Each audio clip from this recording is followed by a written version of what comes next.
All right, there we go. Hello everyone, how's it going? Team here, and this is BxJS Weekly, bringing you all the best JavaScript news. Can't even speak properly today. It's so damn hot outside. This is BxJS Weekly, episode 126, bringing you all the best JavaScript news of the week in a podcast form.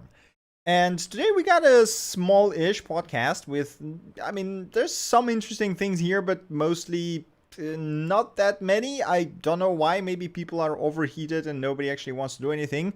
Can totally understand that. I am just dying. It's plus 34 degrees and I definitely don't want to live now. But there we go. Hey, Frontend Nexus, welcome to the stream. All right, as usual, the first section of the podcast is getting started, and we got exactly one article here today that is titled Polymorphism in JavaScript.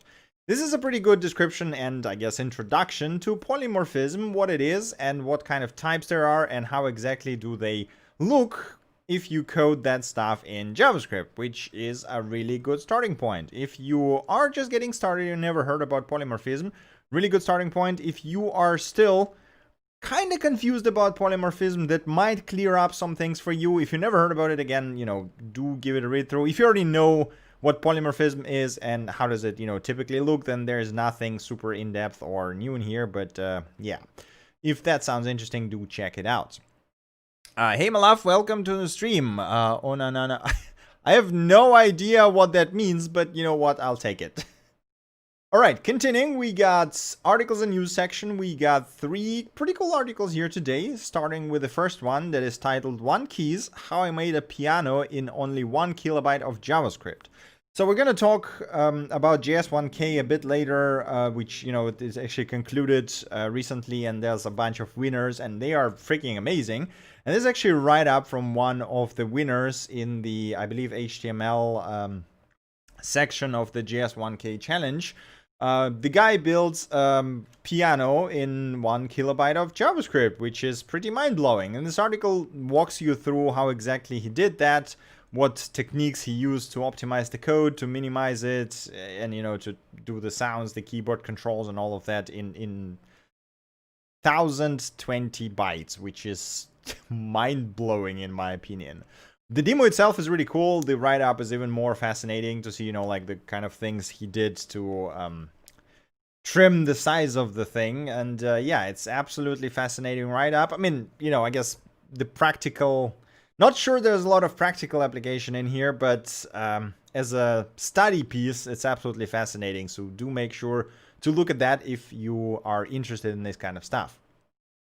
Next article we got here is different versions of your site can be running at the same time. Now that's a thing that's pretty obvious when you start thinking about it, but something I personally haven't thought before actually reading the article, right? So your website is something that exists across time and across browsers, and then there's people who, never close their browser or never close tabs or never reload your website, which means that they might have the older versions of the website running, right?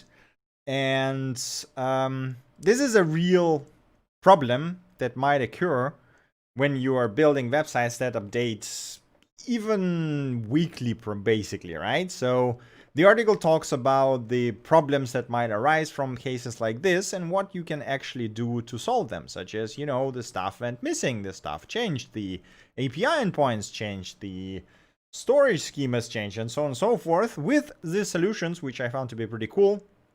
So if you are working on a major websites that change frequently and you had weird bugs, then this might as well be one of the causes, because you can it's really easy to see how things like this can break your client or backend, to be honest. Like if your backend is not resilient enough, this might as well result in some weird stuff happening. So do make sure to read the article and think about where you can fix your code with problems like this, which is, again, I immediately saw a couple of cases in the product we're currently working on where that might have been an issue. But yeah, it's a pretty interesting issue, or I guess pretty interesting. How would I put it? It's not really an issue in on its own, but it's rather a set of problems, I guess, you face when you build websites that deploy frequently, I guess, right? Anyhow, continuing, we got a window of opportunity, how windowing saved our data table. A pretty nice write-up that is sort of a deep dive into the problem of a very large lists that scroll essentially, and windowing techniques that allow you to only render the items that you literally see on a screen, right? This is what windowing is about. And what they basically use to, first of all, track down the issue, specifically in this case, React issue. So it was in React, so they use stuff like why did you render, React DevTools, memoization, all that kind of stuff. And then falling back to the React virtualized that specifically uses the windowing technique to just render the things that user can actually see on the screen and freeing everything else to allow you to render thousands upon thousands of rows without any real FPS impact, which is pretty great. So if that sounds interesting, do check out. It's actually pretty great. Again, if you never heard about windowing or you never heard about React virtualized, which I think I've already talked multiple times here, make sure to check this out. It's a really good library and a really good approach to rendering thousands of items, as I said, without any impact to performance. Hey Man on Run, welcome to the stream. Hey Massimo, welcome to the stream. Welcome, guys. All right, that is it for the articles and news, just 3 today. Now we're coming to the tips, tricks, and bit-sized awesomeness. There is a few interesting things happening here. So the first one being, as I already said, JS 1K challenge. There is winners from 2020 edition. So the first one being the HTML winner is the one keys that we just looked at on the article, basically how he created that. There's a 2D canvas winner, shader winner, P5JS winner, and a bunch of other, I guess, lower places, not the winners, but they are still like a lot of those demos are really mind-blowing. So if you are interested in stuff like this, if you wanted to see what can you actually do with just 1 kilobyte of JavaScript, absolutely check this out. It is just insane. Look on the YouTube, can you fit a whole game into a QR code? I'm guessing you can. I mean, QR code does fit quite a bit. Wait a second. Maximum size. QR code does fit quite a bit of bytes, right? So I think it was QR code, blah, blah, blah. Where's they? Come on. Sometimes DuckDuckGo does not do a very good job of giving you the results. Can hold 35. Wait a second. Can hold 35 numeric characters. No, that's a micro QR code. So what is the large QR codes? Where is the size of it? Come on now. QR code Mike's Charleng. Yeah, so 7,000 characters. That's like 4 or 5 kilobytes, right? And like, if people manage to do games in 1 kilobyte, then yeah, of course you can fit a game in QR code. That's like a lot bigger. So this challenge is actually more impressive than fitting something into a QR code. But anyway, if 3 kilobytes, is it 3 kilobytes? Well, I mean, it depends on encoding, right? So anyway, it's way more than 1 kilobyte, so you can definitely fit a game in there. And, the JS 1K is, again, super impressive. So make sure to check this out and just look at the demos that are here. It's just mind-blowing what you can do. Anyway, continuing, we got announcement from Node.js team. The stage 3 top level await is now enabled by default in Node.js master branch and will be released for Node.js version 14.8. So once Node 14.8 ships, you will be able to finally use top level await without any flags or anything like that, which is, about time. Really excited about that. Adding flags was annoying to run test stuff, but there we go. So I'm hoping they will be released sometime next week, maybe in 2 weeks or so. But yeah, it's really great to see that finally unflagged. Code golfing with JavaScript is awesome. Love the Preact code base for that. Oh man, Preact code base is freaking insane. Like, this thing is just... It's even crazier when you follow like the developers. Every time I managed to remove like 20 more bytes from Preact code base. Like, I have a feeling at some point it's just gonna go negative and be like, free up space for you if that continues. But yeah, the Preact is absolutely fascinating. Hey Mohammed, what are you doing? I am currently streaming BxJS podcast, which covers the JavaScript news. In general, I'm a software developer, if that's interesting. Anyway, continuing, we got announcement from the Code Sandbox team that you can now use any of those short URLs to create new code sandboxes really quick. The URLs are ts.new, js.new, react.new, vue.new, ng.new, and csb.new. What is CSB? Anyway, if you are using Code Sandbox, you know it is awesome, and csb.new doesn't seem to work. I believe ts.new, yes, ts. I'm not sure what is... Oh, I guess it's code sandbox.new. Okay, so it's just basically create new code sandbox. Got it. Code sandbox is awesome. It's probably the editor of choice, basically, for anything that, need to test real quick and share with someone. It's really cool that they created those simple URLs. I think that basically mimics what do you call them? The Google Drive was the first one who created the URLs like this, right? There was like doc.new or sheet.new or something like this, if I remember correctly. I never used that, but it's great that they exist, basically. Okay, continuing. We got some news from the Twitter team, which I think is really impressive, to be honest. So there's a tweet. The Twitter web app now runs ES6 Plus for modern browsers, which is the Chrome 79 Plus, Safari 14 Plus, and Firefox 68 Plus, reducing the polyfill bundle size by 83%. So it's not the app size, but the polyfill size, right? And it went down, gzipped, from 16.6 kilobytes down to 2.7 kilobytes, just by shipping different polyfills for different browser versions, which is mind-blowing. And I think this brings a really good, this sort of a really good proof that you should care about, shipping different bundles for modern and older browsers, because it can and will save you some insane kilobytes that you basically ship to users. Which, again, there's a really good illustration of that on a real-world web app, which is super impressive. So if you're interested, there's a bit more information in the thread there. Do make sure to check this out. Again, super impressive, super cool, and hoping to see more companies do that to decrease the sizes of stuff we actually pull from the servers, because that's always a good thing, right? All right.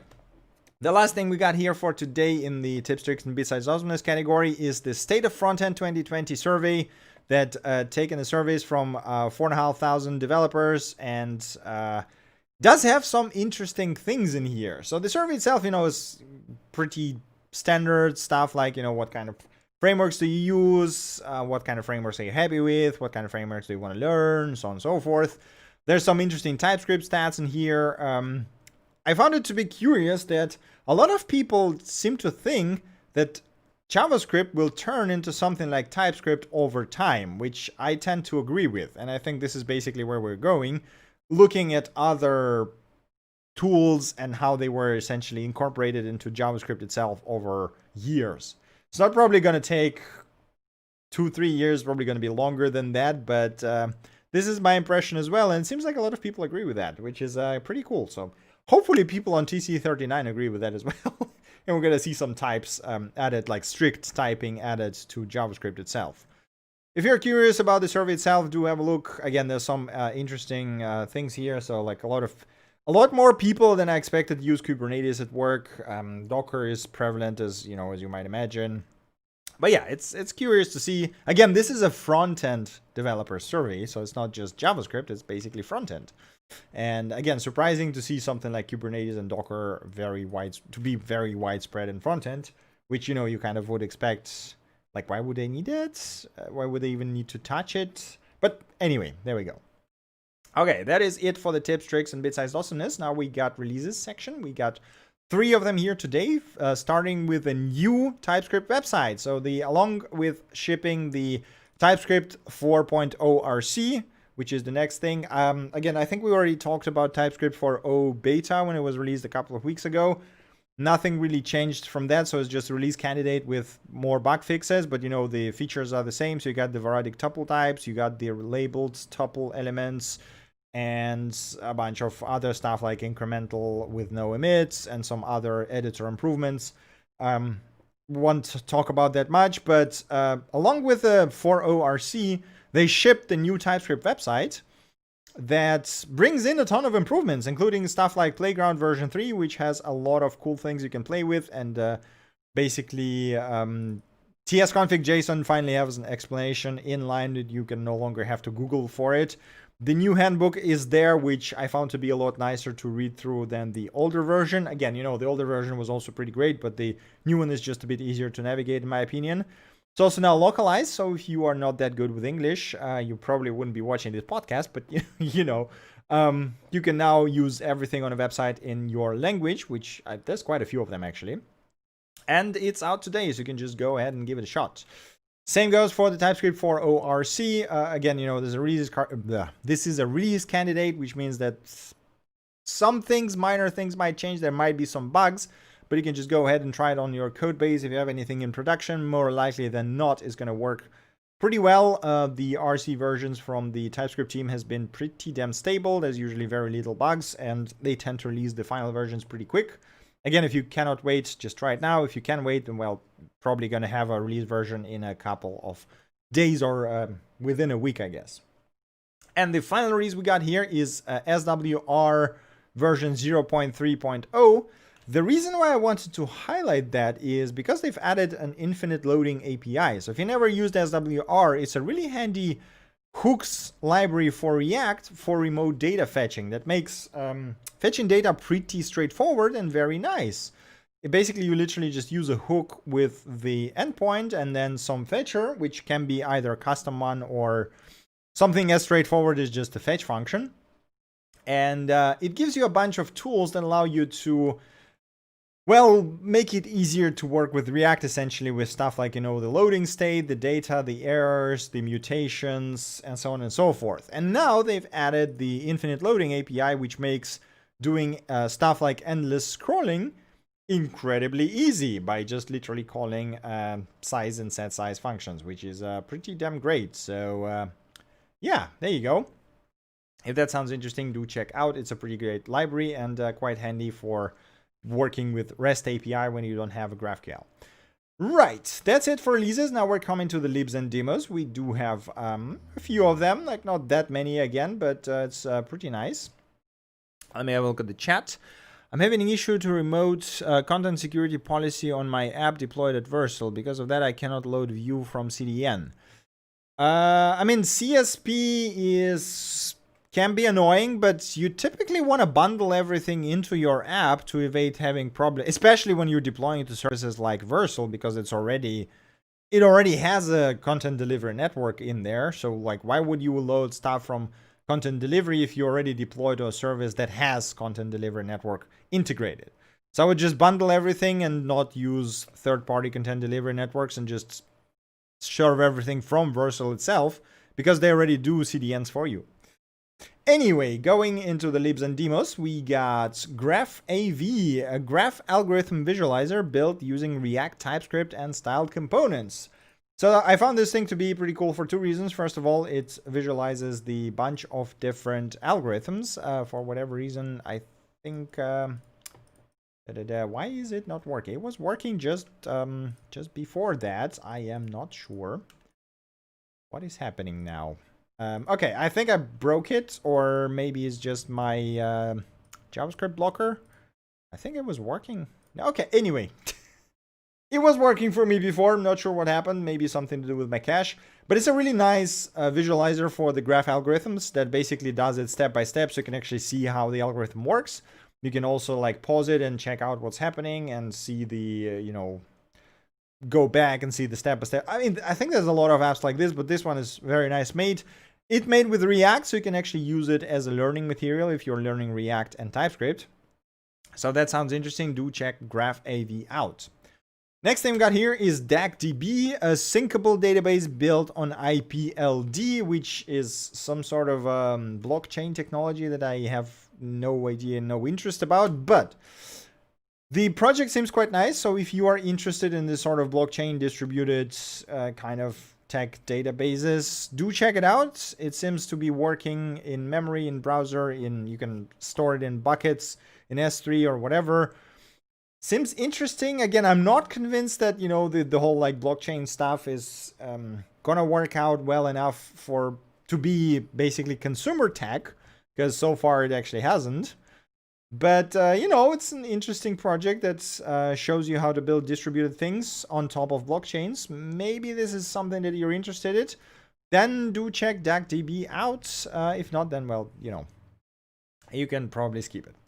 Continuing, we got vue-infinite-scroll, a view composition function that makes infinite scroll a breeze. So this is the component for Vue.js 3.0, which is still not released, right? So this is still release candidate.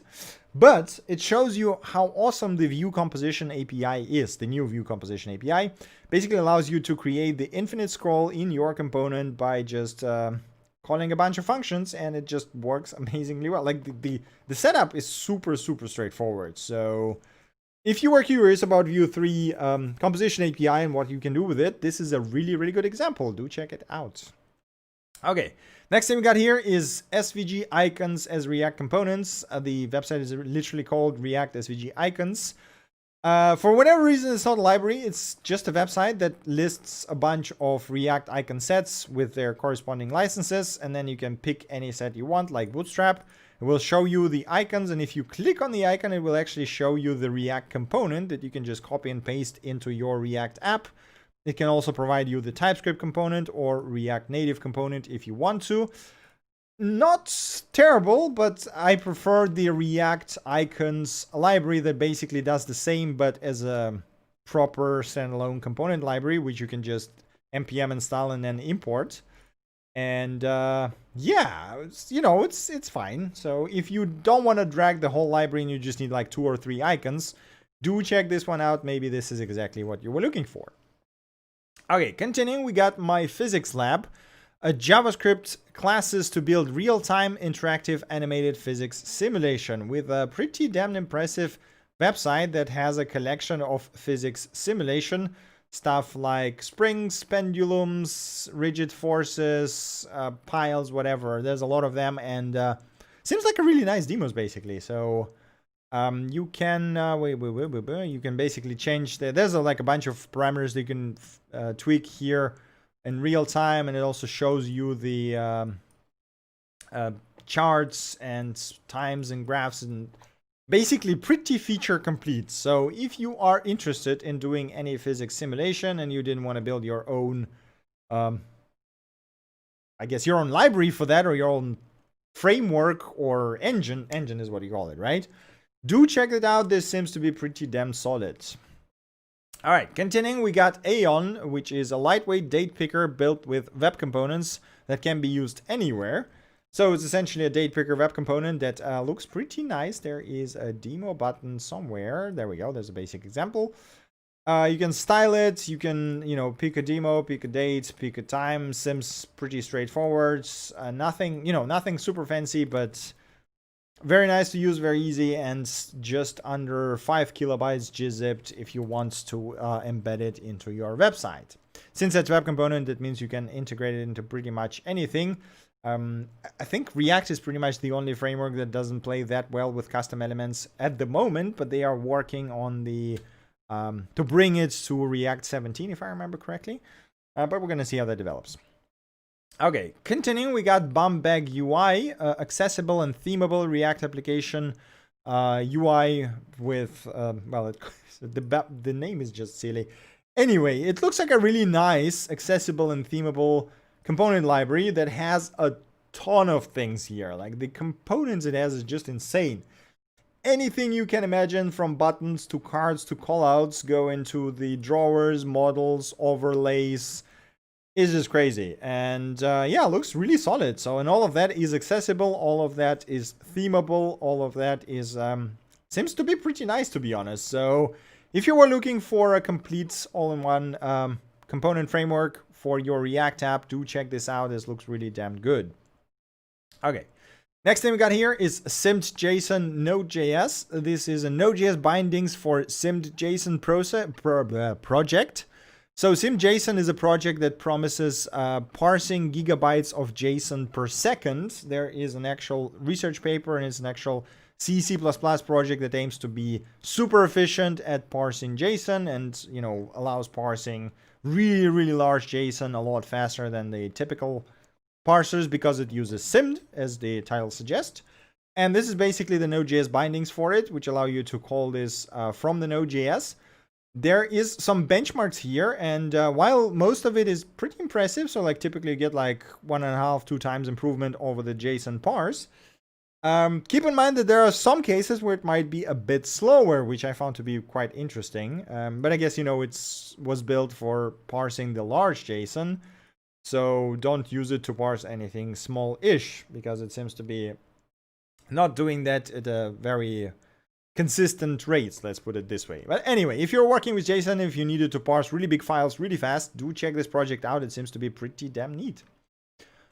Continuing, we got C8, output coverage reports using Node.js built-in coverage, a library that leverages Node.js built-in functionality to generate reports, coverage reports that are compatible with Istanbul reporters, which could be quite damn handy, and also seems to be basically zero overhead because it just uses whatever you already have in the Node.js.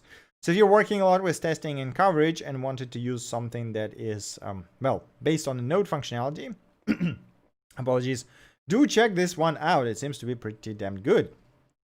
Okay. Continuing, we got MovieDex, a React and Node.js app that searches for movies using TMDB and OMDB. This is more of a learning project that just unifies a bunch of APIs in a very nice UI and shows you how to do that with Node React Material UI.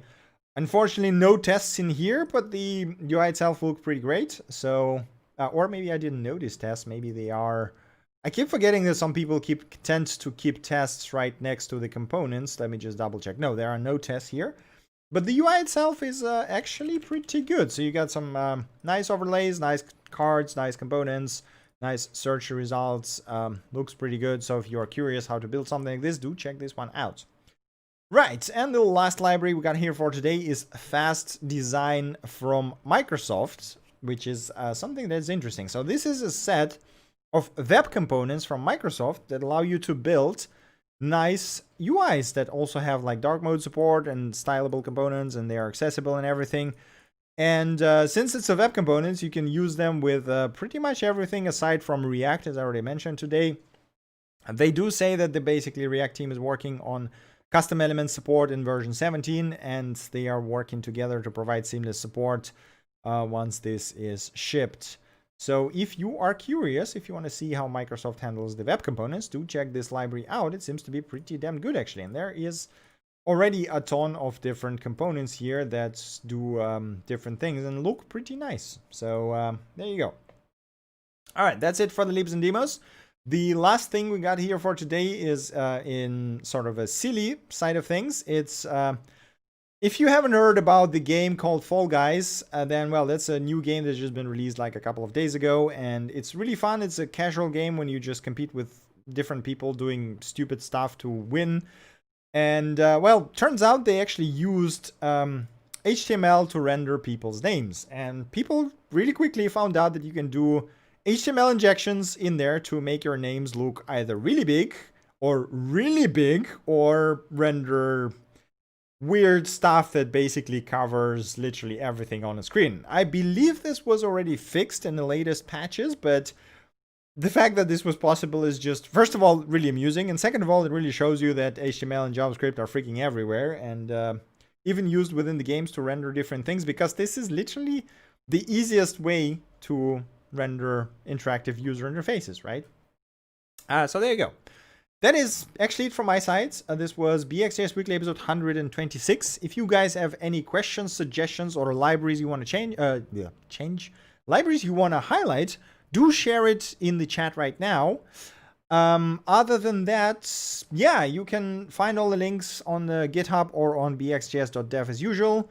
You can join our Discord server if you want to discuss any of that. You can follow me on Twitter for retweets of most of the things, and occasional shit posting from me. You can, what else is there? You can follow Telegram channel where I gather all the links that sometimes not all of them make it into the podcast if you want like unfiltered stream. And that's about it basically. We can hack NASA with HTML. I mean, I guess you could, but I'm not sure NASA is worth hacking at this point because they do a lot of open source stuff, don't they? So, like, I'm not sure there's anything that is not open source. I made a small example with PJS and Matter.js. Do share it. So there's caveat, YouTube might eat your links when you post them into the chat. So you can either share in Discord, let me just open it real quick, or you can share in Twitch chat, which doesn't seem to eat links for whatever reason. That's a meme. Oh, that's a meme. Okay, I don't know that meme. Please do share the meme as well. I want to know that meme too, because I do like my memes. Okay, so let me see. Okay, so if you are sharing your tiny oh, okay, there we go. Tiny URL, yes. How do you spell tiny URL? tinyurl.com/ there we go. God damn it. No, of course I mistyped it because I cannot type. Right, there we go. P5JS, Massimo. Okay, probably blocking too much JavaScript here. Please get this working. Run. Okay, there we go. We got some can drop balls. Matter.js. So what is Matter.js? I remember hearing about it somewhere. I'm probably even covered that, but I don't remember what it was. 2D rigid body physics engine. Okay, cool. So it's a physics engine, and this basically connects it, I guess, to P5JS to actually render the P5 things with rigid physics, which seems to be working perfectly fine. I wonder how many balls it can handle until it starts lagging. Okay, they actually seems to be disappearing off the screen. Unless we don't see... No, okay, so the canvas is limited and they disappear. Square. Static. What is static? Oh, okay, so I can just do that, yes. This is exactly what I want to do, and then just... No, okay. Oh, okay, it just fixes them in place. I thought they would fall after I unchecked that, but that was just a wrong assumption. That looks pretty nice. Nice demo. I mean, I would probably put it on GitHub if I were you, because that's always a good idea in my opinion, even if it's a demo that is this small. Here, Timmy, thank you for the podcast. I would like to know what you think about Colmac and Dvorak layouts for coding. Never tried them. I know some, like I have colleagues who used Dvorak, for example, and they were happy with that, even though it took them like a few weeks to relearn it. I'm perfectly fine with the QWERTY layout. Like, it works for me. I'm too freaking lazy to spend weeks relearning to Dvorak or whatever. Plus, I play video games, so, playing video games with Dvorak would probably not work that well. I don't have any, again, I'm looking at this from the perspective of a person who has pretty good health. I don't have any problems with my joints or hands or anything like that. So, QWERTY works fine for me. I don't see any reason to relearn. I don't, my fingers don't suffer from anything. So if it works for you, just go for it. There's nothing wrong with that, again, So it's if you feel like Dvorak works better for you, go for it. I'm perfectly fine with QWERTY, and I don't think I will relearn to Dvorak anytime soon, is basically what I'm saying. All right, any more questions, suggestions, things you want to ask about? I'll just keep dropping balls here. I don't know why. What am I doing with my life, basically? I mean, it is 35 degrees outside, so I think I might be overheated a bit. Thanks for mentioning vue-use-infinite-scroll. Vue composition API is very powerful. The logic reuse we gain is amazing. Yep, it is very, it's really, really... It's essentially the Vue's answer to reusable hooks in React, right? So, and I really like the way they made it, basically. It looks really, really cool. And I'm thinking the Vue will get... I wonder if this is going to blow up. I think Vue will get a lot of really cool reusable, micro libraries, I guess, with the release of this composition API. But yeah. Okay, any more questions, suggestions, or other things you want to ask? What tool do you suggest for planning a medium-sized project? Whatever you prefer. So, this is... planning is a very subjective thing, right? So, most of the time, you just want to use whatever works in your team. I personally prefer something like Kanban, so Trello or Asana or, stuff like this. For small, medium-sized, Trello is usually enough. For larger projects, you do want more features, so stuff like Asana is generally the way to go, for me at least.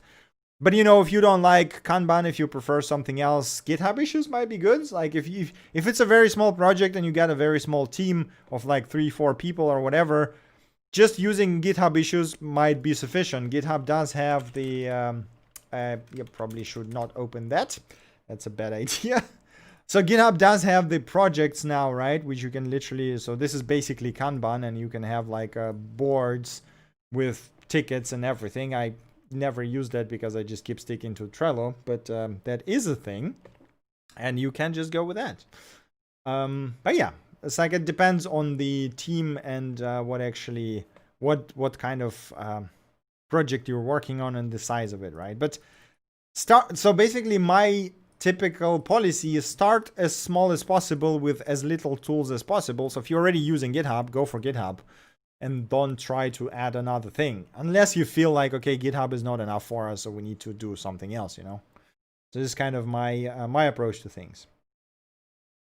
Okay, any more questions, suggestions, or things you want to chat about? If not, we can wrap it up here and I can go die in a corner because it's going to be 36 degrees in 1 hour and I'm probably just going to, I don't know, go into the basement or something and hide under the coldest rock or something because this is just bleh. I am not made for heat like this.